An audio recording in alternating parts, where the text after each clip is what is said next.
ನಿಮ್ಮ first kiss?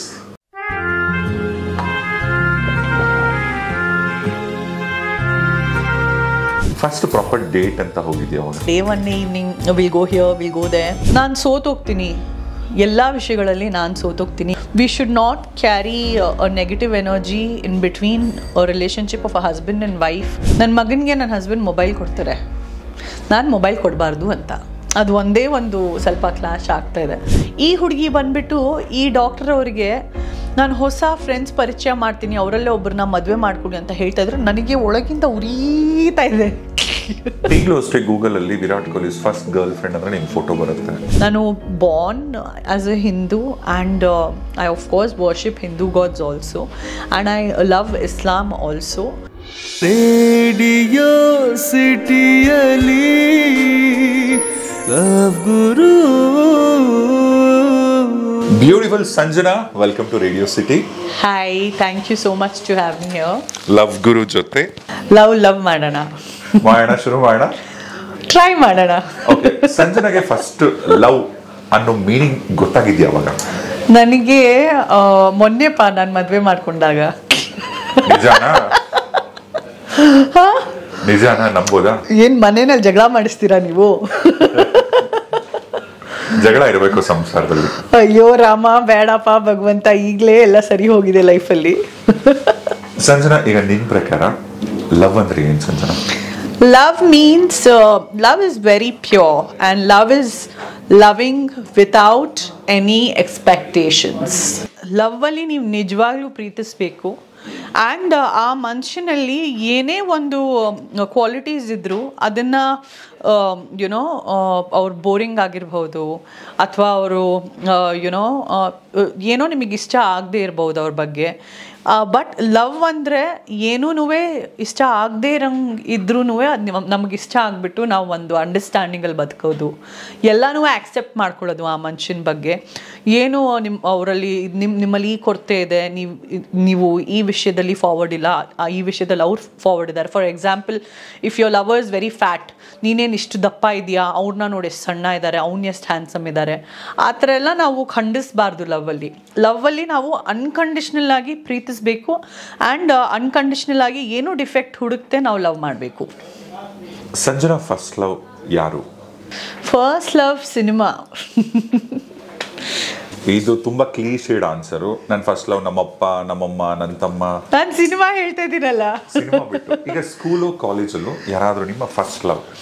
ನನಗೆ love ಎಲ್ಲ ಇದ್ದಿಲ್ಲ ಅವಾಗೆಲ್ಲ. ನಮಗೆ honestly speaking I think attraction ಅಂತ ಇತ್ತು ಕಾಲೇಜಲ್ಲಿ ಇದ್ದಾಗ ಅಥವಾ ಸ್ಕೂಲಲ್ಲೇ ಇದ್ದಾಗ.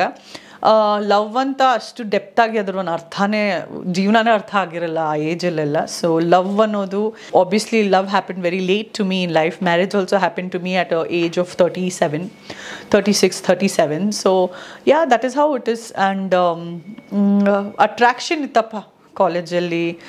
ನೋಡೋಕ್ಕೆ ಚೆನ್ನಾಗಿದ್ದಾನೆ, ನನಗೂ ನೋಡ್ತಿದ್ದಾನೆ, ನಾನು ಸೈಟ್ ಹೊಡಿತಾ ಇದ್ದೀನಿ. ನಿಮ್ಮ ಲವ್ ಸ್ಟೋರಿ ಆಲ್ಮೋಸ್ಟ್ ಒಂದು 17-18 years ಅನ್ಸತ್ತಲ್ಲ? ಹೌದು, 2006 I met him. Okay, 2006 day 1 ಇಂದ ನಮಗೆ ನಿಮ್ಮ ಲವ್ ಸ್ಟೋರಿ ಬೇಕು. So I'll tell you very openly, okay? I was there in Manipal Hospital for the Doctors' Day celebration. ಆಚೆಯಿಂದ ಇವೆಂಟ್ ಮ್ಯಾನೇಜರ್ಸ್ ಬರೀ ಒಂದು 2 models ಆಯ್ಕೆ ಮಾಡಿದರು, ಬೇರೆಯವರೆಲ್ಲರೂ ನರ್ಸಸ್, ಡಾಕ್ಟರ್ಸೇ ರ್ಯಾಂಪ್ ವಾಕ್ ಮಾಡ್ತಾಯಿದ್ರು. So I happened to meet this gentleman who came to me in front of me. I still remember, ಒಂದು white kurta ಹಾಕ್ಕೊಂಡು ಅವ್ರು ನನ್ನ ಎದುರುಗಡೆ ಬರ್ತಾರೆ and very soft spoken, typical doctors. Hi, how are you? ಚೆನ್ನಾಗಿದ್ದೀರಾ? You know how doctors talk, no? They have that gentleman frequency. And ಮನೆಯಲ್ಲಿ ನನ್ನ daddy ಬಂದು ಒಂದು ರೌದ್ರ ಮನುಷ್ಯ. ಅಂದರೆ ಹಾಯ್ ಅಂತ ಹೇಳಿದ್ರು ಎದ್ಕೊಂಡ್ಬಿಡ್ತಾರೆ, ಹೊಡಿಯೋಕ್ಕೆ ಬರ್ತಿದಾರಂತ. So my father is a person like that. So all my life I had in my head I was like men are like my father. But then when I saw this person come, I still remember he was wearing a white kurta. And in 15-20 minutes, I'm mesmerized looking at him. ನಾನು ನೋಡ್ತಾನೇ ಇದ್ದೀನಿ. ಮತ್ತು ನನ್ನ ಜೊತೆ ಇನ್ನೊಬ್ಳು model ಇದ್ರಲ್ವ. So ಅವ್ರು ಬಂದು, doctor ನಿಮಗೆ ಇನ್ನೂ ಮದುವೆ ಆಗಿಲ್ವಾ ಅಂತ ಆ ಮಾಡೆಲ್ ಅವ್ರಿಗೆ ಕೇಳಿದ್ರು. ಆ ಮಾಡೆಲ್ ಅವ್ರಿಗೆ ಆ ಥರ ಕೇಳಿದ ಕೂಡಲೇ ಅವರು, ಇಲ್ಲ ನನಗಾಗಿಲ್ಲ, ನಾನು ಈಗಲೇ ದಾವಣಗೆರೆಯಿಂದ ಓದ್ಕೊಂಡ್ಬಂದಿದ್ದೀನಿ ಅಂತ ಹೇಳಿದ್ರು. ಹಂಗೆ ಹೇಳಿದ ಕೂಡಲೇ ಸರಿ ಸಾಯಂಕಾಲ ನಾನು ಆಚೆ ಹೋಗ್ತಾ ಇದ್ದೀನಿ, ನನಗೆ ತುಂಬ ಫ್ರೆಂಡ್ಸ್ ಇದ್ದಾರೆ, ನಾನು ನಿಮಗೆ ಪರಿಚಯ ಮಾಡಿಸ್ತೀನಿ ಅಂತ ನನ್ನ ಮಾಡೆಲ್ ಫ್ರೆಂಡ್ ಅವ್ರಿಗೆ ಹೇಳ್ತಾ ಇದ್ದಾಳೆ. ಅವರು ನನಗೆ ಫಸ್ಟ್ ಟೈಮ್ ಇವ್ರು ಪರಿಚಯ ಆಗಿದ್ದಾರೆ. ಪರಿಚಯ ಆಗಿಬಿಟ್ಟು 10-15 ನಿಮಿಷನೂ ಆಗಿಲ್ಲ, ಅಲ್ಲೇ ಹಾಸ್ಪಿಟಲಲ್ಲಿ ನಮ್ಗೆ ಊಟ ಕೊಡಿಸ್ತಾ ಇದ್ದಾರೆ, ಇದು ರ್ಯಾಂಪ್ ವಾಕ್ ಪ್ರಾಕ್ಟೀಸ್ ಮಧ್ಯದಲ್ಲಿ. ಮತ್ತು ಈ ಹುಡುಗಿನೂ ನನಗೆ ಹೊಸ ಪರಿಚಯನೇ. ಈ ಹುಡುಗಿ ಬಂದುಬಿಟ್ಟು ಈ ಡಾಕ್ಟರ್ ಅವರಿಗೆ ನಾನು ಹೊಸ ಫ್ರೆಂಡ್ಸ್ ಪರಿಚಯ ಮಾಡ್ತೀನಿ, ಅವರಲ್ಲೇ ಒಬ್ಬರನ್ನ ಮದುವೆ ಮಾಡ್ಕೊಳ್ಳಿ ಅಂತ ಹೇಳ್ತಾ ಇದ್ರು. ನನಗೆ ಒಳಗಿಂದ ಉರಿತಾ ಇದೆ. ಹೆಂಗೆ ಉರಿತಾ ಇದೆ ಅಂದರೆ ಬಿಸಿ ಬಿಸಿ ಬಿಸಿ ಬಿಸಿ ಫುಲ್ ರೂಮಲ್ಲೇ ಸ್ಮೋಕ್ ಬರ್ತದೆ. ನನಗೆ ಅಷ್ಟು ಕೋಪ ಬರ್ತಾ ಇದೆ ಅವಳು ಈ ಥರ ಅವ್ರಿಗೆ ಪ್ರಪೋಸಲ್ ಕೊಡ್ತಾ ಇದ್ರೆ. ಅಂದರೆ I think I was already feeling, I really like this guy, and why the hell is she doing this, or why is she giving a proposal of someone else? Or I didn't know if I had some insecurity with me or some jealousy in me. Vichitravada jealousy. You're nan parichayane illa. So I think this is what is a sign or signal of love at first sight anta ಹೇಳ್ತಾರಲ್ಲ. ನೀವು ಯಾರಿಗಾದ್ರೂ ನೋಡಿದ್ರೆ ನೀವು struck ಆಗೋಗ್ತೀರಾ. And ಇವ್ರು ಯಾವ film ಹೀರೋನೂ ಇಲ್ಲ, ಇವ್ರು ಯಾವ what to say superstar ಇಲ್ಲ. He is a doctor, but I really liked him because he is so humble and so gentle and such a sweet person. ಯಾರಿಗಾದ್ರೂ ಅವ್ರ ಜೊತೆ ನನ್ನ ಹಸ್ಬೆಂಡ್ ಜೊತೆ ಕೂತ್ಕೊಂಡು ಇವತ್ತು 15 ನಿಮಿಷ ಮಾತಾಡಿದ್ರೆ ಅಯ್ಯೋ ಎಷ್ಟು ಒಳ್ಳೆಯವರು, ಎಷ್ಟು ಜೆಂಟಲ್ಮೆನ್ ಅಂತ ಕೂತ್ಕೊಂಡೇ ಬಿಡ್ತಾರೆ. ಅವ್ರ ಮೊಬೈಲ್ ನಂಬರ್ ತೊಗೊಂಡ್ಬಿಟ್ಟು ಅವ್ರ ಫ್ರೆಂಡ್ ಆಗೋ ತನಕನೂ ಜನ ಅವ್ರಿಗೆ ಬಿಡಲ್ಲ. His nature is like that. ಈಗ ಯಾವಾಗ ನಿಮಗೆ ಒಂದು ಸೀರಿಯಸ್ ಡಿಸಿಷನ್ ಅಂತ ನೀವು ತಗೊಂಡಿದ್ದು, yes he is my soulmate ಅಂತ? No, so what happened is, when I met him, then we kept on meeting.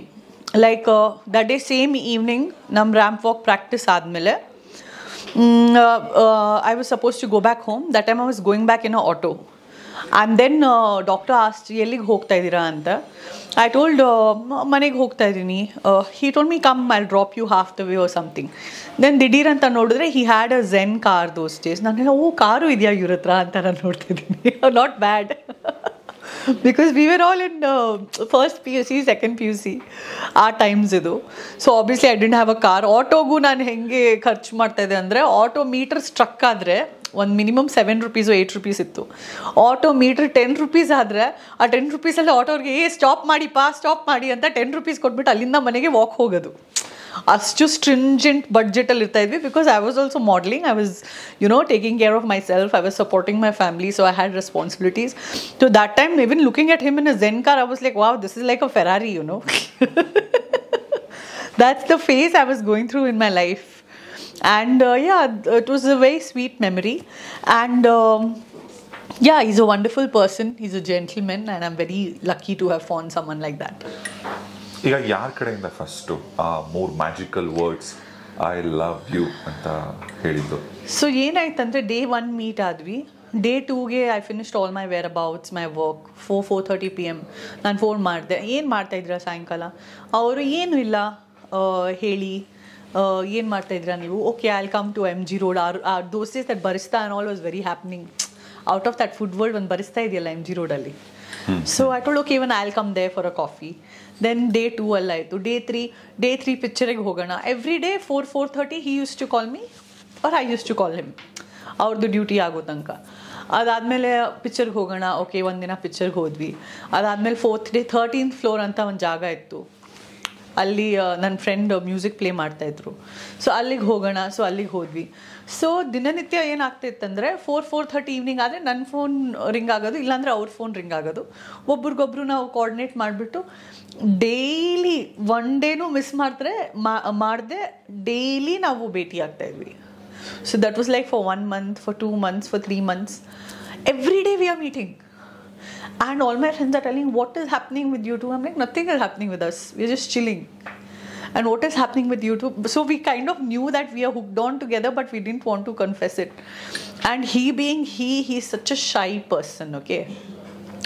So he would not, he's not the outspoken kind of a guy. He's the shy, introvert, gentleman kind of a guy. So he's like, my brother's asking me, what is this? You're meeting this girl every day. You're meeting this girl every day. Are you in love? So these are indirect talks we started having. I told, what did you say? I just laughed. I didn't say anything. I was like, dude, this guy's not proposing only. What do I do? So actually, till date, no one proposed. ನಿಜ. Till date no one propose. ಯೋಚನೆ ಮಾಡಿದ್ರೆ gun ತಗೊಂಡೋಗಿ shoot ಮಾಡ್ಬೇಡ ಅಂತ ಅನಿಸುತ್ತೆ. ಒಂದು ಅವತ್ತು ಒಂದು ಈ ಒಂದು ಐಫಿಲ್ ಟವರ್ಸ್ ಇನ್ ಪ್ಯಾರಿಸಲ್ಲೆಲ್ಲ ಪ್ರಪೋಸಲ್, ಆ ರಿಂಗ್ ಎಕ್ಸ್ಚೇಂಜ್, ಆ ಲವ್ ನೋಟ್ ಅದೆಲ್ಲ ನೋಡಿದ್ರೆ ನಿಜಕ್ಕೂ ನನ್ನ ಬ್ರೈನಲ್ಲಿ ಒಂದು ಬಾಂಬ್ ಇಲ್ವಾ ನನ್ನ ಹತ್ರ ಈಗಲೇ ಹಾಕೋದಿಕ್ಕೆ ಅಂತ ಅನಿಸುತ್ತೆ. ಒಂದು ಸ್ಪೆಷಲ್ ಗಿಫ್ಟ್ ನೀವು ಕೊಟ್ಟಿದ್ದು, ಅವ್ರು ಕೊಟ್ಟಿದ್ದು? Materialistic things are so many expensive watches, or so many like diamond or gold, or so many things when it comes to materialistic things. ಪ್ರೀತಿಲಿದ್ದಾಗ ಪ್ರೀತಿಸಿದವರಿಗೆ ಇವರಿಗೆ ಅವರು, ಅವ್ರಿಗೆ ಇವರು, ಅವ್ರದೇ ಲೋಕ, ಅವ್ರದೇ ಪ್ರಪಂಚ. ಆ್ಯಂಡ್ ನೀವು ಪ್ರೀತಿ ಕಾಯಿಲೆ ಇತ್ತು ನಿಮಗೆ, ವೈದ್ಯರೇ ಬಂದರು ಚಿಕಿತ್ಸೆ ಮಾಡೋಕ್ಕೆ. ಇವತ್ತು ತನಕನೂ ಚಿಕಿತ್ಸೆ ಮಾಡ್ಕೊಳ್ತಾ ಇದ್ದೀನಿ, ಮಾಡಿಸ್ಕೊಳ್ತಾ ಇದ್ದೀನಿ. ಫಸ್ಟ್ ಪ್ರಾಪರ್ ಡೇಟ್ ಅಂತ ಹೋಗಿದ್ಯಾ ಅವನು? ಡೇ ಒನ್ನಿಂದಾನೇ ಡೇಟು. ನಾನು ಹೇಳಿದೆ ತಾನೇ, ಡೇ ಒನ್ನೇ evening will go here, will go there. I still remember ನಮ್ಮ ಫ್ಯಾಷನ್ ಶೋ ಇದ್ದಿದ್ದ time I was paired with this same person, okay, my husband. And we both had to walk the ramp as a couple. It was for that song ವೋ ಲಮ್ಹೆ ವೋ ರಾತೆ, ಅದಕ್ಕೆ we had to walk together. So we walked and we came, and that time I still remember we went to this club called Spin in that MG Road dead end. There was one Spin, no, that's where we went. So it was not actually like a date. It was more like just going, and my friends were coming there, so I told him if he's going out, I told him if you want you come there, I'm going out with my friends. So he told, okay, let me come.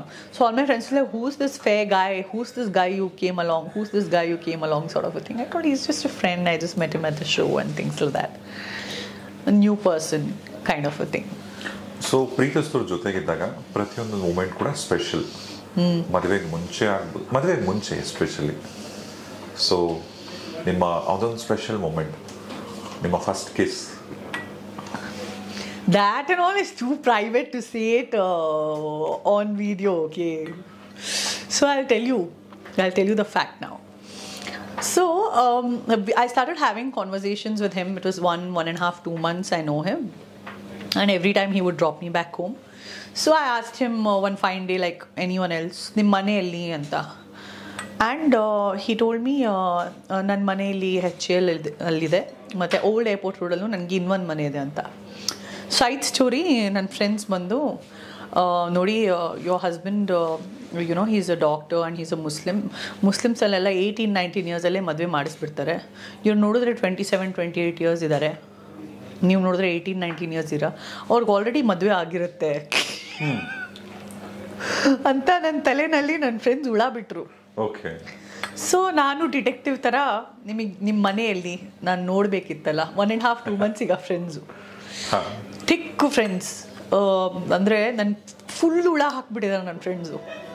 ಏನಂದರೆ, ನಿನಗೆ ಗೊತ್ತಿಲ್ಲ ಇವ್ರ ಸಾವಾಸ, ಇವನ age ನೋಡು, ನಿನ್ನ age ನೋಡು, 10 ವರ್ಷ ವ್ಯತ್ಯಾಸ ಇದೆ ನಿಮ್ಮಿಬ್ಬರಲ್ಲಿ, ನಿನಗೆ ಹೆಂಗೆ ನಂಬಿಕೆ ಅವ್ನ ಮನೇಲಿ ಹೆಂಡ್ತಿ ಇಲ್ಲ ಅಂತ ಇಷ್ಟು ಓಡಾಡ್ತಾ ಇದೆಯಾ ಅವನ ಜೊತೆ, ಯಾಕೆ ಬೇಕು ನಿನಗೆ ಇದೆಲ್ಲ ಅಂತ ನನ್ನ ಫ್ರೆಂಡ್ಸ್ ಎಲ್ಲ full detective brain, full negative thoughts ಎಲ್ಲ ಹಾಕ್ಬಿಟ್ಟಿದ್ದಾರೆ. ಸೊ ಆ ದಿನ ಸಾಯಂಕಾಲ ನನಗೆ ಮನೆ ಡ್ರಾಪ್ ಮಾಡುವಾಗ ನಿಮ್ಮ ಮನೆಯಲ್ಲಿ ಅಂತ ಕೇಳಿದಾಗ ನನಗೆ 2 ಮನೆ ಇದೆ. ಹೇಳೋ, ಒಂದು ತಾಯಿ ಮನೆ, ಒಂದು ಹೆಂಡತಿ ಮನೆ. ಓಕೆ, ಕನ್ಫರ್ಮ್ ಆಯಿತು. ಐ ಟೋಲ್ಡ್, ನಿಮ್ಮ ತಾಯಿ ಮನೆಯಲ್ಲಿ HL ಅಲ್ಲಿ ಅಂತ ಹೇಳಿದ್ರು.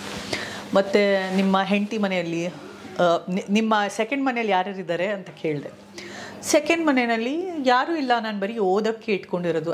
ಡಾಕ್ಟರ್ಸ್ಗೆ ಆ್ಯಕ್ಚುಲಿ ಸ್ಟಡಿ ರೂಮ್ ಇರುತ್ತೆ, because that time he was a general surgeon and he was upgrading himself into becoming a super specialist. So ನನಗೆ ಫುಲ್ ಡೌಟು. ಅದಾದಮೇಲೆ ನಾನು ಬರಬೇಕು ಈಗಲೇ ನಿಮ್ಮ ಮನೆಗೆ ಅಂತ ನಾನು 11 ಗಂಟೆ ರಾತ್ರಿಗೆ ಸ್ಟಡಿ ರೂಮಲ್ಲಿ ಯಾರೂ ಇಲ್ಲ ಅಂತ ಹೇಳ್ತಿದ್ರಲ್ಲ, ನನ್ನ ತಲೆನಲ್ಲಿ ಫುಲ್ ಹುಳ ಓಡಾಡ್ತಾ ಇದೆ, ಏನಾಗುತ್ತೋ ಏನಿರುತ್ತೋ ಯಾರಿರ್ತಾರೋ ಅಂತ. ಇಲ್ಲ, ನಾನು ನಿನಗೆ ಕರ್ಕೊಂಡು ಹೋಗೋಕ್ಕಾಗಲ್ಲ. ಮತ್ತು ಯಾಕಂದ್ರೆ ನಾನು ಬರ್ತೀನಿ, ನಾನು ನಿಮಗೆ ಕೇಳ್ತಾ ಇಲ್ಲ, ನಾನು ಹೇಳ್ತಾ ಇದ್ದೀನಿ, ನನಗೆ ನೀವು ಕರ್ಕೊಂಡು ಹೋಗಬೇಕು. ಹೀಸ್ ಟೆಲ್ ಮೀ, ಇಲ್ಲ ನಾನು ಇವತ್ತು ಕರ್ಕೊಂಡು ಆಗಲ್ಲ, ಸರಿ ಬಿಡಿ, ನಾಳೆ ನಾನು ನಿಮಗೆ ಕರ್ಕೊಂಡು ಹೋಗ್ತೀನಿ ಅಂತ ಹೇಳು. ನಾಳೆ ತನಕ ಮನೇಲೆಲ್ಲ ಖಾಲಿ ಮಾಡಿಬಿಟ್ಟು ಎಲ್ಲರ ಖಾಲಿ ಮಾಡ್ಬಿಟ್ಟು ನನಗೆ ಕರ್ಕೊಂಡು ಹೋಗ್ತಾರೆ ಅಂತ ನನಗೆ ಫುಲ್ ಇದು ಸೀರಿಯಲಲ್ಲಿ ಆ ವಿಷಕರ್ಣಿ ಲೇಡೀಸ್ ಬ್ರೈನ್ ಇರುತ್ತಲ್ಲ, ಆ ಥರ ಓಡ್ತಾ ಇದೆ. ತಲೆ ಕೆಡಿಸ್ಬಿಟ್ಟಿದ್ದಾರೆ ಫ್ರೆಂಡ್ಸು. ಸೊ ಐ ಟೋಲ್ಡ್ ನನಗೆ ಈಗಲೇ ಕರ್ಕೊಂಡೋಗಿ ನನಗೆ ಗೊತ್ತಿಲ್ಲ ಅಂತ. ಮತ್ತು ಸರಿ ಬಾ ಅಂತ ಹೇಳಿದ್ರು. ನಾನು ಕಾರಿನಲ್ಲೇ ಇಳಿಯಲ್ಲ ಅಂತ ನಾನು. ರಾತ್ರಿ 11 ಗಂಟೆ ಅವ್ರ ಸ್ಟಡಿ ರೂಮ್ಗೆ ನಾವು ಹೋಗ್ತೀವಿ. ಕರ್ಕೊಂಡು ಹೋಗ್ತಾರೆ ಅಪಾರ್ಟ್ಮೆಂಟಲ್ಲಿ. ಹೋಗಿ ಓಪನ್ ಮಾಡ್ತೀವಿ. ಓಪನ್ ಮಾಡಿದ ಕೂಡಲೇ ತಲೆ ಮೇಲಿಂದ ಹೂವು ಬೀಳುತ್ತಲ್ಲ, ತಲೆ ಮೇಲಿಂದ 20 kilo dust. Okay. Spider webs ಈ ಥರ ಬೂತ್ ಬಂಗ್ಲಾ ಸೆಟ್ಟಲ್ಲಿ ಇರುತ್ತಲ್ಲ, ಹಿಂಗೆ ನಾವು ನಡೆದ್ರೆ ಫುಲ್ ಸ್ಪೈಡರ್ ವೆಬ್ಸ್ ಹಿಂಗೆ ಅಂತ ಹೇಳ್ತಾರೆ. ಈ ರೂಮಲ್ಲಿ ಸ್ಟಡಿ ರೂಮ್ ಒಂದು ಡಾಕ್ಟ್ರಿಗೆ ಕೊಟ್ಟಿದ್ದಾರೆ, ಆ ಸ್ಟಡಿ ರೂಮ್ ಇನ್ನೊಂದು ಡಾಕ್ಟ್ರಿಗೆ ಕೊಟ್ಟಿದ್ದಾರೆ. ಇಬ್ಬರು ಅವ್ರು ಕ್ಲೀನ್ ಮಾಡ್ತಾರೆ, ಇವ್ರು ಕ್ಲೀನ್ ಮಾಡ್ತಾರೆ ಅಂತ ಯಾರೂ ಕ್ಲೀನೇ ಮಾಡಿಲ್ಲ. ಒಳಗೆ ಹೋದರೆ ನಿಜಕ್ಕೂ ಅದು ಬರೀ ಸ್ಟಡಿ ರೂಮೇ ಆಗಿತ್ತು, ಬೇರೆ ಯಾರೂ ಇದ್ದಿಲ್ಲ. ಡೌಟ್ ಎಲ್ಲ ಕ್ಲಿಯರ್ ಆಯಿತು. ಓಕೆ ಅದಾದಮೇಲೆ ನಾನು ಕೂತ್ಕೊಂಡು ಆ್ಯಕ್ಚುಲಿ ಐ ಆಮ್ ಸಾರಿ, ನನ್ನ ಫ್ರೆಂಡ್ಸ್ ಈ ಥರ ಹೇಳಿದ್ರೆ ನಾನು ಫುಲ್ ಡೌಟಲ್ಲಿ ಬಂದೆ ಅಂತ ಹೇಳಿದ್ರೆ ಕೂತ್ಕೊಂಡಿದ್ವಿ ನಾವು. So from that time I started dating him. And from there on when I went to his study room, ನಾವು ಅಲ್ಲೇ ಇರ್ತಾಯಿದ್ವಿ ಯಾವಾಗಲೂ. ಇವತ್ತು ತನಕನೂ ಅಲ್ಲೇ ಇದ್ದೀವಿ. ನಾನು ಕೇಳಿದ ಪ್ರಶ್ನೆಗೆ ಉತ್ತರ ಕೊಡಲಿಲ್ಲ ಸಂಜನಾ. ಯಾವ ಪ್ರಶ್ನೆ? ನಿಮ್ಮ ಫಸ್ಟ್ ಕಿಸ್ ಬಗ್ಗೆ ಹೇಳಿ. ಅದೆಲ್ಲ ಹೆಂಗೆ ಹೇಳೋಕ್ಕಾಗತ್ತೆ ವಿಡಿಯೋನಲ್ಲಿ? ಈಗ ಎಗೇನ್ ಲವ್ ಸಿನಿಮಾಲದಂಗೆ 2 ಡ್ಯೂಯೆಟ್ಟು ಕ್ಲೈಮ್ಯಾಕ್ಸಲ್ಲಿ ಮದುವೆ ನಡೆಯಲ್ಲ. ರಿಯಲ್ ಲೈಫಲ್ಲಿ ಒಂದು ಸ್ವಲ್ಪ ಚಾಲೆಂಜಸ್ ಇರುತ್ತೆ. ನಿಮ್ಮ ಲವ್ವಲ್ಲಿ ವಿಲನ್ಗಳು ಯಾರು? ತುಂಬ ವಿಲನ್ಗಳು. ಒಂದು ಪುಸ್ತಕನೇ ಬರಿಬಹುದು ಹೆಸರು ಜೊತೆ, ಒಬ್ಬರೋ ಇಬ್ಬರು ಇಲ್ಲ. And I think it's the choices we make. Actually we were very positive and broad minded. ನಾವು ಪ್ರತಿಯೊಬ್ಬರನ್ನ ನಮ್ಮ ಫ್ರೆಂಡ್ ಮಾಡಿಕೊಂಡು ನಾವು ಅವ್ರ ಹತ್ರ ಒಳ್ಳೆಯವರಾಗಿದ್ದರೆ ಅವರು ನಮಗೆ ಅದ್ಭುತ ಒಳ್ಳೆಯವರು ಅಂತ. ಮನೆಯಲ್ಲೇ ಹಾವಿಗೆ ನಾವು ಹಾಲು ಕುಡಿಸ್ತಾ ಇದ್ರೆ ಆ ಹಾವು ನಮ್ಮನ್ನ ಏನೂ ಮಾಡಲ್ಲ, ನಮ್ಮನ್ನು ರಕ್ಷಿಸುತ್ತೆ ಅಂತ ಅಂದ್ಕೊಳ್ತೀವಲ್ಲ, ಅಷ್ಟೂ ಮುಗ್ಧರು ನಾವಾಗಿದ್ವಿ. So there were situations which were huge eye openers, and I realized that in your family, your husband and your child, your mother and your father, and maybe your sister or brother, this is what you should limit your life to. You should not have a big circle, or you should not have any circle at all, especially if you're an actor. ಅದು ಎಲ್ಲಿ ಹೆಂಗೆ ಯಾರು back fire ಆಗ್ತಾರೆ ಅಂತ ನಮ್ಗೆ ಗೊತ್ತಾಗಲ್ಲ. ಲವ್ವಲ್ಲಿ ಪ್ರತಿದಿನ ಕೂಡ ತುಂಬ ಫ್ಯಾನ್ಸಿಯಾಗಿ ಏನಿಲ್ಲ, ಒಳ್ಳೆ ಗುಡ್ ಡೇಸ್ ಇರುತ್ತೆ, ಕೆಲವೊಂದು ಸಾರಿ ತುಂಬಾ ಕಷ್ಟ ಆಗುತ್ತೆ. ಈಗ ನಿಮ್ಮ ಒಂದು ರಿಲೇಷನ್ಶಿಪ್ಪಲ್ಲಿ ಡಿಫ್ರೆನ್ಸಸ್ ಬಂದಾಗ ಹೇಗೆ ಸಾರ್ಟ್ ಔಟ್ ಮಾಡ್ಕೋತಿದ್ರಿ? ನಮ್ಮ ರಿಲೇಷನ್ಶಿಪ್ಪಲ್ಲಿ ಇತ್ತೀಚೆಗೆ ಡಿಫ್ರೆನ್ಸ್ ಬರ್ತಾ ಇದೆ ಅಂದರೆ ಒಂದೇ ಕಾರಣದಿಂದ. ನನ್ನ ಮಗನಿಗೆ, ಮೈ ಸನ್ ಇಸ್ 2 years 4 months ನಾವು, ನನ್ನ ಮಗನಿಗೆ ನನ್ನ ಹಸ್ಬೆಂಡ್ ಮೊಬೈಲ್ ಕೊಡ್ತಾರೆ, ನಾನು ಮೊಬೈಲ್ ಕೊಡಬಾರ್ದು ಅಂತ. ಅದು ಒಂದೇ ಒಂದು ಸ್ವಲ್ಪ ಕ್ಲಾಶ್ ಆಗ್ತಾಯಿದೆ. ಬಟ್ ಅದು ಅವ್ರಿಗೆ ಅರ್ಥ ಆಯಿತು, ಮಗುಗೆ ಮೊಬೈಲ್ ಕೊಡೋದೇ ಬೇಡ ಅಂತ. ಅವರು 15-20 ನಿಮಿಷ ಕೊಟ್ಬಿಟ್ರೆ ಏನಾಗೋಗುತ್ತೆ ಅಂತ. ನಾನು 15-20 ನಿಮಿಷ, ಯಾವಾಗ 15-20 ಅವರ್ ಆಗೋಗುತ್ತೆ ಅಂತ ಗೊತ್ತಾಗಲ್ಲ ಮಗುಗೆ. ಅದು ಆ ಶಾರ್ಟ್ ಸಿಂಗಿಂಗ್ ಕುತ್ಕೊಂಡು ಮಕ್ಕಳು ನೋಡ್ತಾರೆ ಈ ನಡುವೆ, ಒಂದು ಅಡಿಕ್ಷನ್ ಥರ, ಚಿಕ್ಕ ಮಕ್ಕಳು. ಸೊ ನನಗೆ ಏನೇ ಆಗಾದರೂ ನನ್ನ ಮಗನಿಗೆ ಮೊಬೈಲ್ ಕೊಡಬೇಡಿ ಅಂತ ನಾನು. ಆ್ಯಂಡ್ ಅದಕ್ಕೆ ಏನಾಗುತ್ತೆ, ತಂದೆ 20 ನಿಮಿಷ ಕೊಡ್ತಾರೆ, ಅವ್ರನ್ನ ನೋಡಿ ನನ್ನ ಮಮ್ಮಿ, ಅವನ ಅಜ್ಜಿ 1-2 ಅವರ್ ಕೊಡ್ತಾರೆ, ಅದನ್ನು ನೋಡಿ ಅಜ್ಜ ಇನ್ನೊಂದು 2 ಅವರ್ ಕೊಡ್ತಾರೆ. 4-4.5 ಅವರು ಮಗು ಬರೀ ಮೊಬೈಲಲ್ಲಿದ್ದರೆ it plays on the brain of the child. It's not allowed at all. So it's not even allowed for 1 minute. ಅದು ರೂಟ್ ಕಾಸಿಂದಾನೇ ತೆಗೆದುಬಿಟ್ರೆ ಯಾರೂ ಕೊಡೋಂಗಿಲ್ಲ. ಸೊ ಈ ಒಂದು ರೀಸನಿಂದಾನೇ ನಮಗೆ ಒಂದು ಕ್ಲಾಶ್ ನಡೀತಾ ಇದೆ ತಪ್ಪ. ಬಟ್ ಅದೂ I think he agreed to me, ಸರಿ ಮಾ ನಾನು ಕೊಡಲ್ಲ ಅಂತ. ಸೊ ಈ ಥರ ಸಣ್ಣ ಪುಟ್ಟ ರೀಸನ್ಸ್ ನಾವು ಕ್ಲಾಶಸ್ ಆಗೋಗ್ತೀವಿ. But otherwise I think in life when you in a relationship for such a long time, ನಾನು ಎಲ್ಲೋ ಒಂದು ಕಡೆ ನಾನು ಸೋತೋಗ್ತೀನಿ, ಎಲ್ಲ ವಿಷಯಗಳಲ್ಲಿ ನಾನು ಸೋತೋಗ್ತೀನಿ, ನೀವು ಗೆಲ್ಲಿ ಅಂತ ನಾನು ಅವ್ರನ್ನೇ ಗೆಲ್ಲಕ್ಕೆ ಬಿಟ್ಟು ಅವ್ರನ್ನ ಸ್ಟ್ರೆಸ್ ಫ್ರೀ ಆಗಿಡೋದು ನನ್ನ most important goal in life. ನನ್ನಿಂದ ಇವ್ರಿಗೆ ಸ್ಟ್ರೆಸ್ ಆಗ್ತಾಯಿದೆ ಅಂದರೆ ನಾನು ಎಲ್ಲೋ ಒಂದು ಕಡೆ ನಾನು ಅವ್ರಿಗೆ ಕೇರ್ ಮಾಡೋಕ್ಕೆ ಲಾಯಕ್ಕಿಲ್ಲ ಅಂತ ನನಗನ್ಸುತ್ತೆ. ಸೊ ನನ್ನಿಂದ ಏನೂ ಸ್ಟ್ರೆಸ್ ಆಗಬಾರ್ದು, ಏನೂ ಸ್ಟ್ರೆಸ್ ಆಗ್ತಾಯಿದೆ, ಸ್ಟ್ರೆಸ್ಫುಲ್ ಮ್ಯಾಟ್ರ್ ಆಗ್ತಾಯಿದೆ ಅಂದ್ರೂ ಅದು ವಿತಿನ್ ಫ್ಯೂ ಅವರ್ಸ್ ಸಾಲ್ವ್ ಮಾಡ್ಕೊಬೇಕು ನಾವು. V should not carry a negative energy in between a relationship of a husband and wife for more than few hours is what I feel. Hours also is more. ಅರ್ಧ ಗಂಟೆಯಲ್ಲಿ ಕೂತ್ಕೊಂಡು ಮಾತಾಡಿ solve ಮಾಡ್ಕೊಳ್ಳಿ. ನೋಡಿ, ಹಿಂಗೋ ಹಂಗೋ ನೀವು ಅದೇ ಮನೇಲಿರ್ತೀರ, ಸೊ ಅದೇ ಸಮಯ ನೀವು ನೆಮ್ಮದಿಯಾಗಿ ಪೀಸ್ಫುಲ್ಲಾಗಿ ಕಳಿಸ್ಕೊಳ್ಳೋದು ಒಳ್ಳೇದಾ, ಅಥವಾ ಅದೇ ಸಮಯ ನೀವು ನೋವಲ್ಲಿ ನೊಂದ್ಕೊಂಡು ಕುಗ್ಗಿ ನೀವು ಕಳೆಯೋದು ಸರಿನಾ? We are live today, we don't know will be alive tomorrow ಅನ್ನೋ ಏನು ಕ್ಷಣಗಳಿದೆಯೋ ಖುಷಿಯಾಗಿರೋಣ, ಚೆನ್ನಾಗಿರೋಣ, ನಗ್ನಗ್ತಾ ಇರೋಣ, ಏನು ಭಾರ ಇಲ್ಲದೆ ಬದುಕೋಣ ಅಂತ ನನ್ನ ಒಂದು goal. Because I have seen the darkest days of my life. So ನಾನು ಎಲ್ಲಾದರೂ ಒಂದು ಕಡೆ ಅವ್ರು ನನ್ನ ಹತ್ರ ಮಾತಾಡ್ತಾ ಇಲ್ಲ, ಏನಾದರೂ ವಿಷಯದಲ್ಲಿ ಕೋಪ ಇದೆ ಅಂದ್ರೂ ನಾನೇ ಹೋಗಿ ಕೂತ್ಕೊಂಡು ಮಾತಾಡ್ಬಿಟ್ಟು, ಸರಿಪಾ ನನ್ನ ಮನಸ್ಸಲ್ಲಿ ಅಂದ್ಕೊಳ್ತೀನಿ, ನಾನು ಚಿಕ್ಕವಳು, ನಾನು ಸೋತೋದೆ, ನನ್ನ ಗಂಡನ ಮುಂದೆನೇ ತಾನೇ ನಾನು ಸೋತೋದೆ, ಪರವಾಗಿಲ್ಲ, ಖುಷಿಯಾಗಿ ಸೋತೋಗ್ತೀನಿ ಏನಂತ ಹೇಳಿ. ಈಗ ನಿಮ್ಮ ಹಸ್ಬೆಂಡ್ ಜೊತೆ ಈಗ ನೀವು ಲವ್, ನಿಮ್ಮ ಈ ರಿಲೇಷನ್ಶಿಪ್ ಜೊತೆಗೆ ತುಂಬ ನ್ಯೂಸ್ ಇತ್ತು ಹೊರಗಡೆ, ಗಾಸಿಪ್ ನ್ಯೂಸ್ ಅಥವಾ ಏನಂತ ಕರೀತಾರೋ ಗೊತ್ತಿಲ್ಲ, ಏನು ಅಂದರೆ Virat Kohli first girl friend Sanjana ಅಂತ. I met Virat at a public appearance, you know, and we became good friends. But ಏನಂದರೆ ಒಂದು ಆ್ಯಕ್ಟರು, ಒಂದು ಕ್ರಿಕೆಟರು ಫ್ರೆಂಡಾಗಿ ಎದುರುಗಡೆ ಬಂದರೆ ಅವರು ಬಹುಶಃ ಯಾರಿಗೂ ಅದು ಸಮಾಧಾನ ಆಗಲ್ಲ. They look at it as a boyfriend and girlfriend itself. And second ಇವೆಂಟಿಗೆ ಏನಾಗಿತ್ತು, I just happen to meet him and we happen to enter that event together. Virat also was entering, I also was entering. So ಜನರಿಗೇನು ಅನ್ನಿಸ್ತು, ನಾವಿಬ್ಬರು ಆ ಇವೆಂಟಿಗೆ ಎಲ್ಲೋ ಒಂದು ಕಡೆ ಜೊತೆಗೇ ಬಂದಿದ್ದೀವಿ ಅಂತ ಅನ್ನಿಸ್ತು. ಅದರಲ್ಲಿ ಸಮ್ ವೆರಿ ಪ್ರೈಮ್ ಜರ್ನಲಿಸ್ಟ್ಸ್ ಇದೆ. ಆ್ಯಂಡ್ ನೆಕ್ಸ್ಟ್ ಡೇ ನಾನು ಹೆಡ್ಲೈನ್ಸಲ್ಲಿ ನೋಡ್ತಾ ಇದ್ದೀನಿ that my name is linked with Virat Kohli. So I was like, what is this, what is happening, ನನಗೆ ಗೊತ್ತಿರಲಿಲ್ಲ. ಆ್ಯಂಡ್ ಇದ್ರ ಬಗ್ಗೆ ಈಗ ಏನೇ ಶಬ್ದ ಮಾಡಿದ್ರೂ it is got completely out of hand, so it's better to keep quiet and stay silent. But I was never a girlfriend of Virat Kohli, to be honest with you. ನನಗೆ ಅವ್ರು ಚೆನ್ನಾಗಿ ಪರಿಚಯ ಇದ್ರು and I really admired him because of his achievements.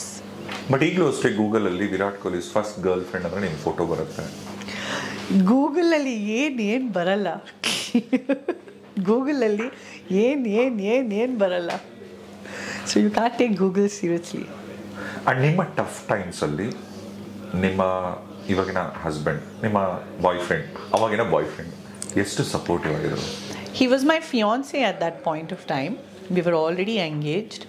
I think he was the main spine behind my back ಅಂತಾನೆ ಹೇಳ್ಬೋದು. He was my main backbone.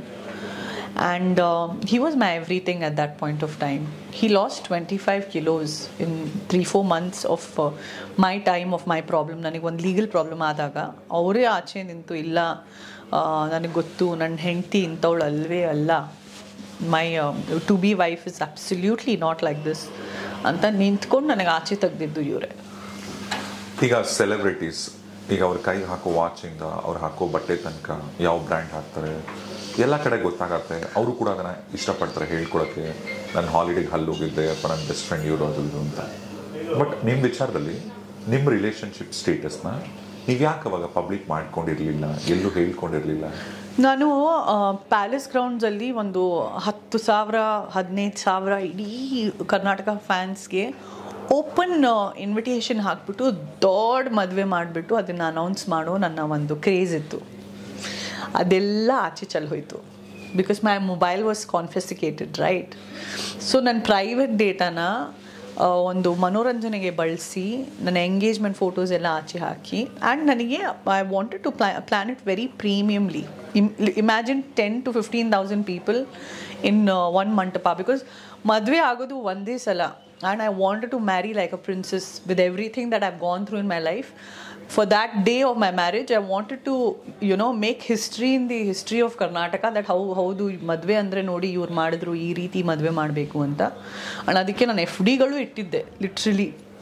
and saved up money. So I wanted to announce it with that bigger bang. But from my phone, all my details, private data, unnecessarily was used against me. Because private data ಯಾರ್ದಾದ್ರು private data ಅಂದರೆ ಏನು ತಪ್ಪಿರಲಿಲ್ಲ ಅದರಲ್ಲಿ. ಅಂದರೆ he is my lover or ನನಗೆ ಅವ್ರಿಷ್ಟ ಅಥವಾ ನಾವು ಎಂಗೇಜ್ ಆಗೋಗಿದ್ದೀವಿ, ನನಗೆ ಹೇಳ್ಕೊಳಕ್ಕೆ ಒಂದು ಸಮಯ ಬೇಕಿತ್ತು. ಅಷ್ಟೇ ಪ್ರೈವೇಟ್ ಡೇಟಾ ಇದ್ದಿದ್ದು, ಅದರಲ್ಲಿ ಎಂಥ ಪ್ರೈವಸಿನೂ ಇಲ್ಲ. But I wanted to leave it out in style. Everything got ruined. ಈಗ ನೀವು ಕನ್ನಡ, ತೆಲುಗು, ಮಲಯಾಳಂ ಬೇರೆ ಬೇರೆ ಲ್ಯಾಂಗ್ವೇಜಸ್ ಎಲ್ಲ ಆ್ಯಕ್ಟ್ ಮಾಡಿರಲ್ಲ, ಅದು ದೊಡ್ಡ ದೊಡ್ಡ ಸೂಪರ್ ಸ್ಟಾರ್ ಹೀರೋಗಳ ಜೊತೆಗೆ ಆ್ಯಂಡ್ ಹ್ಯಾಂಡ್ಸಮ್ ಹೀರೋಗಳ ಜೊತೆಗೆ, ಲೈಕ್ ಪ್ರಭಾಸ್ ಅವ್ರು ಆಗ್ಬೋದು, ನಮ್ಮ ಚಾಲೆಂಜಿಂಗ್ ಸ್ಟಾರ್ ದರ್ಶನ್ ಅವ್ರು ಆಗ್ಬೋದು, ಆ್ಯಂಡ್ ತುಂಬ ದೊಡ್ಡ ದೊಡ್ಡ ಹ್ಯಾಂಡ್ಸಮ್ ಹೀರೋಗಳ ಜೊತೆಲ್ಲ ಆ್ಯಕ್ಟ್ ಮಾಡಿದ್ರಲ್ಲ, ಯಾವಾಗಲೂ ಅಂದರೆ ಯಾವ್ದಾದ್ರು ಆ್ಯಕ್ಟ್ ಮಾಡೋ ಟೈಮಲ್ಲಿ ಯಾವ ಹೀರೋ ಮೇಲೆ ಒಂದು ಕ್ರಶ್ ಆಗಲಿ ಅಥವಾ ಐ ವಿಶ್ ನನಗೆ, ಅಂದರೆ ನಿಮಗೆ ಆ ಥರದ್ದು ಏನು ಫೀಲಿಂಗ್ಸ್ ಬೆಳಿಲಿಲ್ವಾ ಅವಾಗ? ನನ್ನ ಫಸ್ಟ್ ಕ್ರಶ್ ಬಂದು 1992ನಲ್ಲಿ. I was 4 years old or maybe 5 years old. I'm 87 born. So my first crush was Shah Rukh Khan. Till date, that crush, that one-sided love story in my heart, ಆ ಜಾಗದಲ್ಲಿ ಶಾ ರುಖ್ ಖಾನೇ ಇದ್ದಾರೆ. From his Doordarshan series ನೀವು ನೋಡಿರಲ್ಲ. No, not Fauji. There so many series that he did on Doordarshan. ನನಗೆಲ್ಲ ನೋಡಿದ್ದೀನಿ ಆ ಟೈಮಿಂದ. ಅಂದರೆ I have seen his interviews where I have seen Shah Rukh Khan used to sleep on the floor in his generator in the shooting location. ಅಂತ interviews ಆ ಟೈಮಿಂದ ಇವತ್ತಿನ ತನಕ ಇರೋ ಶಾ ರುಖ್ ಖಾನ್ ಪ್ರತಿಯೊಂದು ಇಂಟರ್ವ್ಯೂ, ಪ್ರತಿಯೊಂದು ಹಾಡು, ಪ್ರತಿಯೊಂದು ಸೀನು, ಪ್ರತಿಯೊಂದು ಸೀರಿಯಲ್ ಆ ಕಾಲದಲ್ಲಿ ಮಾಡಿರೋದ್ರಿಂದ ಲೇಟೆಸ್ಟ್ ಲಾಸ್ಟ್ ಮೂವಿ ತನಕ ನಾನು ಪ್ರತಿಯೊಂದು ನೋಡಿದ್ದೀನಿ. ನಂದು ಆ ಹಾರ್ಟಲ್ಲಿ ಆ ಜಾಗದಲ್ಲಿ ಬರೀ ಶಾ ರುಖ್ ಖಾನ್ ಇದ್ದಾರೆ. ಆ್ಯಂಡ್ ನಿಮ್ಮ ಮದುವೆ ಕೂಡ ತುಂಬ ಕಾಂಟ್ರವರ್ಷಿಯಲ್. ಯಾಕೆ ನೀವು ಬೇರೆ ಒಳಗಡೆ ಇದ್ದಂಥ ಟೈಮಲ್ಲಿ ಇಲ್ಲಿ ಹೊರಗಡೆ ಒಂದಷ್ಟು ಫೋಟೋಸ್ ರಿಲೀಸ್ ಆಗುತ್ತೆ ಇವ್ರು ಮದುವೆ ಆಗಿಬಿಟ್ಟಿದ್ದಾರೆ ಅಂತ. ಯಾಕೆ ಅಷ್ಟು ಸೀಕ್ರೆಟ್ ಆಗಿ ಅಥವಾ ಬೇಗನೆ ಯಾಕೆ ಅಂದರೆ? It was only engagement photos. Okay, ಮದುವೆದಲ್ಲ ಅದು. ಮದುವೆ ನಾನು ಮಾಡಬೇಕಿತ್ತು, ಜೋರಾಗಿ ಅದ್ದೂರಿಯಾಗಿ ಮಾಡಬೇಕಿತ್ತು ಮದುವೆ. ಅಂತ ಒಂದು ಮದುವೆ ಮಾಡಬೇಕಿತ್ತು ಅಂತ ನನ್ನ ಆಸೆ ಇತ್ತು. But that didn't happen. It was just my engagement photos and engagement was very intimate. ಅದು ಒಂದು ಆಚೆ ಹೇಳ್ಕೊಳ್ಳೋ ಸಮಯ ಯಾವಾಗಿತ್ತಂದರೆ ಎಂಗೇಜ್ಮೆಂಟ್ ಆಗೋಗಿದ್ದಾರೆ ಇಂಟಿಮೇಟ್ ಸೆರೆಮನಿನಲ್ಲಿ ನೋಡಿ ಅಂತ. ಅದು ನಾನು ಜೋರಾಗಿ ನಾಟ್ ಓನ್ಲಿ ಕರ್ನಾಟಕ, ನಾನು ತೆಲುಗು ಇಂಡಸ್ಟ್ರಿಯಿಂದ ಎಲ್ಲರನ್ನ ಕರೆದ್ಬಿಟ್ಟು ಮಲಯಾಳಂ ಇಂಡಸ್ಟ್ರಿಯಲ್ಲಿ ವರ್ಕ್ ಮಾಡಿದ್ದೀನಿ. ಅಲ್ಲಿಂದ ಎಲ್ಲ ಟೆಕ್ನಿಷಿಯನ್ಸ್ ಕರೆದು, ಡೈರೆಕ್ಟರ್ ಪ್ರೊಡ್ಯೂಸರ್ಸ್ ಎಲ್ಲರನ್ನ ಕರೆದು ಎಲ್ಲರನ್ನ ಇನ್ವೈಟ್ ಮಾಡಿ, ಮತ್ತು ಒಂದು ಪರ್ಟಿಕ್ಯುಲರ್ ಟೈಮ್ಗೆ ಎಲ್ಲ ಪೋರ್ಟಲ್ಸಲ್ಲಿ ನನ್ನ ಎಂಗೇಜ್ಮೆಂಟ್ ಫೋಟೋ ಒಂದೇ ಸಲ ವೈರಲ್ ಆದಂಗೆ ಎಲ್ಲ ಕಡೆ ಕೊಟ್ಟು ಆ ಥರ ಎಲ್ಲ ಮಾಡೋ ಪ್ಲ್ಯಾನ್ ಇತ್ತು. ಎಲ್ಲ ಸರ್ವನಾಶ. Misuse of personal data. ಈಗ ಪ್ರೀತಿಗೆ ಜಾತಿ ಧರ್ಮ ಏನೂ ಇಲ್ಲ ಅಲ್ವಾ ಸಂಜನಾ? ಎರಡು ಒಳ್ಳೆ ಮನಸ್ಸುಗಳು ಮಾತ್ರ ಬೇಕಿತ್ತು. ಹೌದು. ಬಟ್ ನಿಮ್ಮ ವಿಚಾರದಲ್ಲಿ ನೀವು ಬೇರೆ ಧರ್ಮಕ್ಕೆ ಬದಲಾಗ್ತೀರಾ, ಯಾಕೆ? My mother in law was like a senior citizen.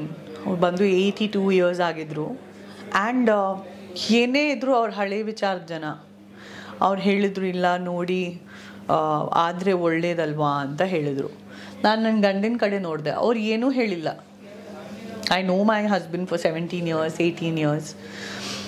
ನನ್ನ ಮದರ್-ಇನ್-ಲಾ ಈ ಥರ ಹೇಳಿದ್ರು. ಆ್ಯಂಡ್ ನನಗೆ ನನ್ನ ಮದರ್-ಇನ್-ಲಾ, ನನ್ನ ಅಜ್ಜಿಗೆ ಹೇಗೆ ನೋಡ್ತೀನಿ, ನನ್ನ ಅಜ್ಜಿ ಹೇಗೆ ಪ್ರೀತಿಸ್ತಾ ಇದ್ದಾರೆ. ತುಂಬ pure lady, very beautiful lady. ಈಗ ಅವರು ಆ್ಯಕ್ಚುಲಿ ಜೀವಂತವಾಗಲೂ ಇಲ್ಲ. ಆ್ಯಂಡ್ ಅವಾಗಲೂ ಬೆಡ್ ರಿಡನ್ ಇದ್ದರು. ಇನ್ನೇನು ಅವ್ರು ಜಾಸ್ತಿ ದಿನ ಇರಲ್ಲ ಅಂತ ನಮಗೆ ಗೊತ್ತಿತ್ತು. ಸೊ ನನ್ನ ಹಸ್ಬೆಂಡಿಗೆ ನೋಡಿದ್ರೆ ಅವ್ರು ಮೌನವಾಗಿದ್ದರು. ಐ ಟೋಲ್ಡ್ ಸರಿ ನನಗೆ ಹೇಳಿ ನಾನು ಎಲ್ಲಿ ಸೈನ್ ಮಾಡಬೇಕು. ನಾನು ಸೈನ್ ಮಾಡಿಬಿಟ್ಟೆ. ನನಗೆ ನನ್ನ ಲವ್ವಿಂದ ಜಾಸ್ತಿ ಮತ್ತು ನಾವು ಒಂದಾಗಿರೋಣ ಏನೇ ಇದ್ದರು. ಅದು ನಮ್ಮ ಮಧ್ಯದಲ್ಲಿ ಏನಾದರೂ ಬಂದರೂ ಪರವಾಗಿಲ್ಲ, ಅದು ಮಧ್ಯದಲ್ಲಿ ಬರದೇ ಇರೋಂಗೆ ನಾವು ನೋಡ್ಕೊಳ್ಳೋಣ. So I wanted to really please the situation, ಒಂದು ಪೀಸ್ಫುಲ್ ಸಿಚುವೇಷನಲ್ಲಿ ಮದುವೆ ಆಗೋಣ ಅಂತ ನಾನು ಸೈನ್ ಮಾಡಿದೆ. ಬಟ್ ನಾನು born as a Hindu and I of course worship Hindu gods also and I love Islam also. So ನನಗೆ ಎರಡೂ ಜಾತಿಗಳಿಗೆ ನಾನು ಅದ್ಭುತವಾಗಿ ಪ್ರೀತಿಸ್ತೀನಿ. ಇದು ಇಸ್ಲಾಂ ಧರ್ಮ ಅಂದರೆ ನನಗೆ, ಇದು ಹಿಂದೂ ಧರ್ಮ. ಇವಾಗಲೂ ನಾನು ದೇವಸ್ಥಾನಕ್ಕೆ ಹೋಗ್ತೀನಿ. ಇವಾಗ ನಮ್ಮ ರೋಡಲ್ಲಿ ಮಾಡ್ತಾ ಇರೋ ಗಣೇಶ ಫೆಸ್ಟಿವಲ್ ಏನಿದೆಯೋ, ನಮ್ಮ ರೋಡಲ್ಲಿ ಗಣೇಶ ಕುಣಿಸ್ತೀವಿ. ಈಗಿಂದ ಇಲ್ಲ, ಭಗವಂತ ನನಗೆ ಶಕ್ತಿ ಕೊಟ್ಟಿದ್ದಾನೆ. ಹಿಂದಿನ ಐ ಥಿಂಕ್ 12 ವರ್ಷಗಳಿಂದ ಆ ಇಡೀ ಗಣೇಶನೇ ಐಡಿಯಲ್ ಏನಿದೆಯೋ, ನಮ್ಮ ಗಣೇಶ ಮೂರ್ತಿ ಏನಿದೆಯೋ ಅದು ನಾನೇ ತರಿಸೋದು. ನಮ್ಮ ರೋಡ್ ಗಣೇಶ, ನಮ್ಮ ರೋಡಲ್ಲಿ ನಮ್ಮ ಚಪ್ರ ಹಾಕ್ಬಿಟ್ಟಿರ್ತೀವಲ್ಲ, ಇಡೀ ಗಣೇಶನೇ ನಂದು, ಬೇರೆ ಯಾರೂ ಅದರಲ್ಲಿ ಅಮೌಂಟೇ ಹಾಕಬಾರ್ದು. ಅಷ್ಟು ಪೊಸೆಸಿವ್ ನಾನು ನನ್ನ ಗಣೇಶನ ಬಗ್ಗೆ, ನನ್ನ ಗಣೇಶನ ಫೆಸ್ಟಿವಲ್ ಬಗ್ಗೆ. ಇದು ನನ್ನ ಗಣೇಶ ಅಂತಲೇ ನಾನು ಆ ಒಂದು ಗಣೇಶನೂ ಇಡಿಸೋದು. ಮತ್ತು ನಮ್ಮ ರೋಡಲ್ಲಿರೋ ಎಲ್ಲ ಹುಡುಗರು ಏನಿದೆಯೋ ಆ ಪರ್ಟಿಕ್ಯುಲರ್ ಜಾತ್ರೆಗಳು ಮತ್ತು ಸಂಸ್ಕಾರಗಳು, ಸಂಸ್ಕೃತಿಗಳು ಮಾಡ್ಕೊಂಬರ್ತಾರೆ. ಸೊ ನನಗೆ ಅಷ್ಟು ಪ್ರೀತಿ ಇದೆ ಹಿಂದೂ ಧರ್ಮ ಅಂದರೆ. ಆ್ಯಂಡ್ ಜನ ಏನೇ ಹೇಳಿ ಲವ್ ಗುರು ಅವರೇ, ಬಟ್ ನಮ್ಮ ಮನಸ್ಸು ಕ್ಲೀನಾಗಿದ್ದರೆ ನಾವು ಪ್ರತಿಯೊಬ್ಬರಿಗೂ ನಿಜಕ್ಕೂ ಕನ್ವಿನ್ಸ್ ಮಾಡಲಿಕ್ಕೆ ಆಗಲ್ಲ. ಮತ್ತು ನಾವು ಯಾರಿಗೂ ಇಂಪ್ರೆಸ್ ಮಾಡೋದಕ್ಕೆ ಅಂತ ನಾವು ಬದುಕಬಾರ್ದು. ನಮಗೇನು ಸರಿ ಅನಿಸುತ್ತೋ ಅದು ನಾವು ನಮ್ಮ ಪಾಡಿಗೆ ಮಾಡಿಕೊಂಡು ಈ ಜೀವನ ಮಾಡಬೇಕು ಅಂತ ನನಗನ್ಸುತ್ತೆ. And I don't need validation from anybody about my personal decisions of my personal life ಅಂತ ನನಗನ್ಸುತ್ತೆ. ಈಗ ನಿಮ್ಮ ಮದರ್ ಇನ್ ಲಾ ಏನೋ ಇಷ್ಟಪಟ್ಟರು, ಓಕೆ ಅವ್ರು ನೀವು ಬೇರೆ ಧರ್ಮಕ್ಕೆ ಚೇಂಜ್ ಆಗಬೇಕು ಅಂತ. ನಿಮ್ಮ ತಾಯಿ ಎಲ್ಲೂ ಆಸೆ ಪಡಲಿಲ್ವಾ ಅವ್ರ ಅಳಿಯ ಹಿಂದೂ ಕನ್ವರ್ಟ್ ಆಗಲಿ ಅಂತ? ಅಥವಾ ನಿಮ್ಮ ಮನೆ ಕಡೆ ಹೇಗಿತ್ತು? ಏನಾಗುತ್ತೆ, ಒಂದು ವೈದ್ಯರು ನನ್ನ ಹಸ್ಬೆಂಡ್ ಅಂತ ಹೇಳಿದ ಕೂಡಲೇ ಅವ್ರಿಗೆ ಪಾಸ್ಟ್ 16-17 ಇಯರ್ಸಲ್ಲಿ ನಮ್ಮ ಲೈಫಲ್ಲಿ ಮೆಡಿಕಲ್ ಎಮರ್ಜೆನ್ಸೀಸ್ ಆ ಥರ ಹಲವಾರು ರಿಲೇಟಿವ್ಸ್ಗೆ, ಹಲವಾರು ಫ್ರೆಂಡ್ಸ್ಗೆ, ಮತ್ತು ಯುನೋ ನನ್ನ ಸ್ವಂತ ಪೇರೆಂಟ್ಸ್ಗೂ ಕೂಡ ಮೆಡಿಕಲ್ ಎಮರ್ಜೆನ್ಸೀಸ್ ಇದ್ದಾಗ when she has seen how beautifully my husband has contributed and taken care of the health of my own father and you know how he has guided us to take care of our health and ವೈದ್ಯರು ಅಂದರೆ literally ನಾವು ದೇವರಾದಮೇಲೆ ಭೂಮಿ ಮೇಲೆ ದೇವರಿದ್ದಾರೆ ಅಂದರೆ ನಿಮಗೆ ವಾಸಿ ಮಾಡೋದಕ್ಕೆ ಅದು ವೈದ್ಯರೇ. ಇದು ನಾನು ಕಣ್ಣಾನೆ ನೋಡಿದ್ದೀನಿ. ಸೊ ನನ್ನ ಹಸ್ಬೆಂಡ್ಗೆ ಏನಾದರೂ ಪ್ರಶ್ನೆ ಮಾಡೋದು ಅಥವಾ ಏನಾದರೂ ಹೇಳೋದು ಅಷ್ಟು ಧೈರ್ಯನೂ ಯಾರಿಗೂ ಇಲ್ಲ. ಮತ್ತು ಮನಸ್ಸಾಣೆ ಅಷ್ಟು ಪ್ರೀತಿಸ್ತಾರೆ ಅವರನ್ನು. ನನ್ನ ಮಮ್ಮಿ ಡ್ಯಾಡಿ ಹೆಂಗಂದರೆ ನೀನು ನಮ್ಮ ಮಗಳೋ ಇಲ್ವೋ ನಮಗೆ ಗೊತ್ತಿಲ್ಲ, ಅವನಂತೂ ಖಂಡಿತವಾಗ್ಲೂ ನನ್ನ ಮಗ ಅಂತ ಹೇಳ್ತಾರೆ. ಈಗ ನೀವು ಹೆಸರು ಬೇರೆ ಬದಲಾಯಿಸ್ಕೊಂಡ್ರಿ, ಮಹಿರಾ ಅಂತ. ಮದುವೆ ಆದ್ರಿ, ನೀವು ನಿಮ್ಮ ಗಂಡ ನಿಮ್ಮ ಮಗು ಅಂತ ನಿಮ್ಮ ಪಾಡಿ ನೀವು ಆರಾಮಾಗಿದ್ರ.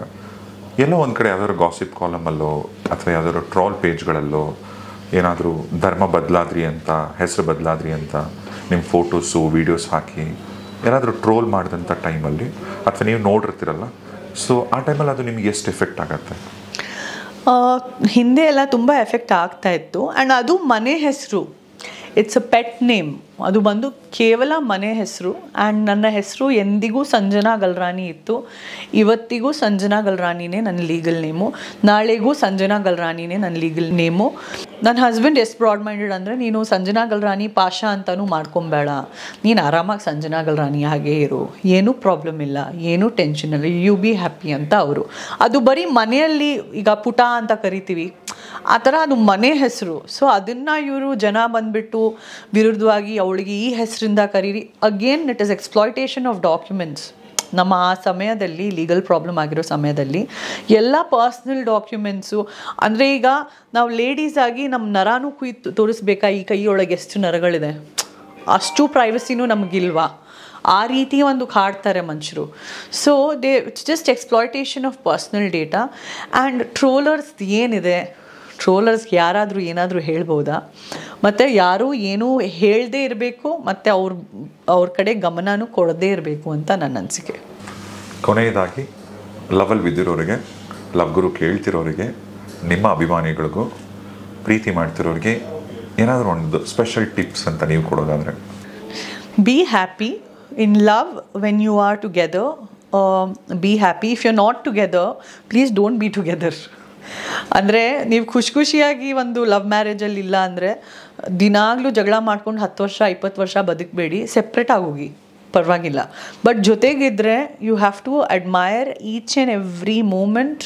You have to accept each and every positive points about your lover and you have to work on improvising in each and every negative points. You cannot sit and pinpoint your lover. ನೀನು ಈ ಥರ ಯಾಕಿದೆಯಾ, ಅವ್ರು ನೋಡು ಹೆಂಗಿದ್ದಾರೆ, ಇವರಿಂದ ಕಲಿ ಹೆಂಗಿರಬೇಕು, ಅವ್ರು ನೋಡು ಎಷ್ಟು ಸಣ್ಣ ಇದ್ದಾರೆ, ಇವ್ರು ನೋಡು ಇಷ್ಟು ಬೆಳ್ಳಿಕ್ಕಿದ್ದಾರೆ. ಇದು ನಾನು ಉದಾಹರಣೆಗಳು ಕೊಡ್ತಾ ಇದ್ದೀನಿ. ಸೊ ನೀವು ಏನೇ ಒಂದು ಪಿನ್ ಪಾಯಿಂಟ್ ಮಾಡ್ತಾಯಿದ್ದೀರಾ ಅಂದರೆ ಆ ಪಿನ್ ಪಾಯಿಂಟ್ ನೀವು ಮಾಡಬಾರ್ದು ಲವ್ವಲ್ಲಿ. ಲವ್ ಅಂದರೆ ಹೆಂಗಂದರೆ ನೀವು ಜೊತೆಗೆ 2 ಸೋಲ್ ಒಂದಾದರೆ ಈ ಕೈಗಳ ಥರ ಒಂದೇ ಮನುಷ್ಯ ಆಗಿ, ಒಂದೇ ಮನಸ್ಸಾಗಿ 2 ಮನಸ್ಸುಗಳು ಅಷ್ಟು ವಿಪರೀತವಾಗಿ ಸೇರ್ಕೊಬೇಕು. ಅದನ್ನು ರಿಯಲ್ ಲವ್ ಅಂತ ಹೇಳ್ತೀವಿ. ಸೊ ಲವ್ವಲ್ಲಿದ್ದರೆ ನಿಜವಾಗ್ಲೂ ಆನೆಸ್ಟಾಗಿರಿ. ಆನೆಸ್ಟಾಗಿ ಇಲ್ಲದೆ ಇದ್ದರೆ ಲವ್ವಲ್ಲೇ ಇರಬೇಡಿ. Thank you so much Sanjana, love ಗುರು ಜೊತೆ ಇಲ್ಲಿ ತನಕ ನಮ್ಮ ರೇಡಿಯೋ ಸಿಟಿ ಸ್ಟುಡಿಯೋಲಿ ಬಂದು ಮಾತಾಡಿದ್ದಕ್ಕೆ. Thank you. ರೇಡಿಯೋ ಸಿಟಿಯಲ್ಲಿ ಲವ್ ಗುರು. ಇಂತಹ ಹೆಚ್ಚಿನ ಕಾಂಟೆಂಟ್ಗಳಿಗೆ ಸಬ್ಸ್ಕ್ರೈಬ್ ಆಗಿ radio city Kannada YouTube channel. ಏನ್ ಯೋಚನೆ ಮಾಡ್ತಿದ್ದೀರಾ? ಬೇಗ ಬೇಗ ಬೆಲ್ ಐಕನ್ ಕ್ಲಿಕ್ ಮಾಡಿ.